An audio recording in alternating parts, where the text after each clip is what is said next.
നമസ്കാരം. മലയാളി വാർത്തയിലേക്ക് സ്വാഗതം. വരുമോ കേരളത്തിൽ പുതിയ ജില്ലകൾ? ഇന്നലെ വി.ഡി. സതീശൻ സർക്കാരിന്റെ കന്നി ബജറ്റ് അവതരണത്തിന് ശേഷം തുടങ്ങിയ ചർച്ചകളാണ് കേരളത്തിൽ പുതിയ ജില്ലകൾ യു.ഡി.എഫ് സർക്കാരിന്റെ കാലഘട്ടത്തിൽ വരുമോ എന്നുള്ളത്. ഏതായാലും അതിനുള്ള സാധ്യത പൂർണ്ണമായും തള്ളുന്നില്ല.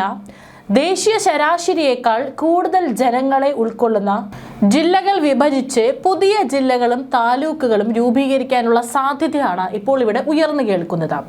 ഇതേക്കുറിച്ച് പഠിക്കാനാണ് കമ്മീഷനെ നിയമിക്കുമെന്ന ബജറ്റ് പ്രഖ്യാപനം അതിൻ്റെ ഒരു സൂചന മാത്രമാണ്. 1984 കാസർഗോഡാണ് കേരളത്തിൽ അവസാനമായി രൂപീകരിക്കപ്പെട്ട ജില്ല. 12 വർഷം മുമ്പാണ് അവസാനമായി പുതിയ താലൂക്കുകൾ കേരളത്തിൽ രൂപീകരിച്ചത്. പുതിയ സെൻസസ് വിവരങ്ങൾ പുറത്തു വന്ന ശേഷം ജനസംഖ്യാ പ്രാതിനിധ്യം കൂടി കണക്കിലെടുത്താകും പുതിയ ജില്ല രൂപീകരണം സംബന്ധിച്ച സർക്കാർ തീരുമാനം ഉണ്ടാവുക. ഇടുക്കിയിലെ ദേവികുളം, തൊടുപുഴ നിയോജക മണ്ഡലങ്ങളും എറണാകുളം ജില്ലയിലെ മൂവാറ്റുപുഴ, കോതമംഗലം, പിറവം മണ്ഡലങ്ങളും പെരുമ്പാവൂരിന്റെ ഭാഗങ്ങളും ഉൾപ്പെടുത്തി 40 വർഷം മുമ്പ് അന്നത്തെ മുഖ്യമന്ത്രി കെ കരുണാകരൻ പ്രഖ്യാപിച്ച മൂവാറ്റുപുഴ ജില്ല, മലപ്പുറത്തെ തിരൂർ, തിരൂരങ്ങാടി, പൊന്നാനി താലൂക്കുകൾ ചേർന്നുള്ള തിരൂർ ജില്ല, മറ്റു ഭാഗങ്ങൾ ചേർന്നുള്ള മഞ്ചേരി ആസ്ഥാനമായ ജില്ല, പാലക്കാട് വിഭജിച്ച് ഷൊർണൂർ ജില്ല, കോഴിക്കോട് ജില്ലയിലെ വടകര, നാദാപുരം, കുറ്റ്യാടി, പേരാമ്പ്ര ഭാഗങ്ങൾ ചേർന്ന് ജില്ല, തിരുവനന്തപുരത്തെ കാട്ടാക്കട, നെയ്യാറ്റിൻകര താലൂക്കുകൾ ഉൾപ്പെടുന്ന ജില്ല എന്നിങ്ങനെ വ്യത്യസ്ത ജില്ലകൾക്കായുള്ള നിവേദനങ്ങൾ പല കാലത്തായി സർക്കാരിന് മുന്നിൽ എത്തിയിട്ടുണ്ട്. ഇതിനു പുറമെ പുതിയതായി താലൂക്കുകൾ രൂപീകരിക്കണമെന്ന ആവശ്യവും ഉയരുന്നുണ്ട്. മലപ്പുറം ജില്ല വിഭജിച്ച് പുതിയ ജില്ല രൂപീകരിക്കണമെന്ന ആവശ്യം കാലങ്ങളായി ഇവിടെ നിലനിൽക്കുന്നതാണ്.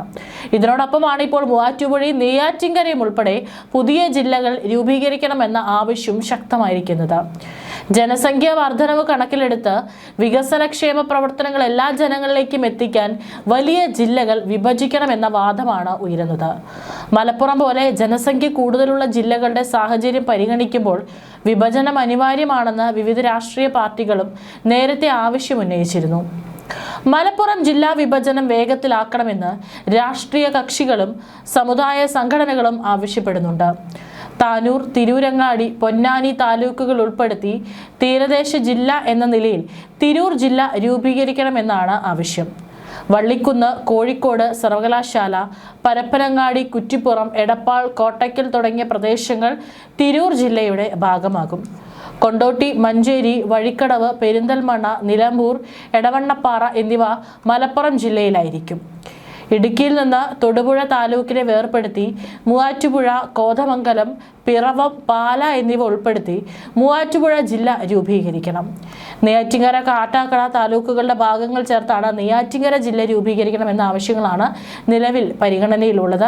നിലവിലെ ജില്ലകൾ വിഭജിച്ച് പുതിയവ രൂപീകരിക്കണമെന്ന് വി.ടി. ബൽറാം നേരത്തെ ആവശ്യപ്പെട്ടിരുന്നു.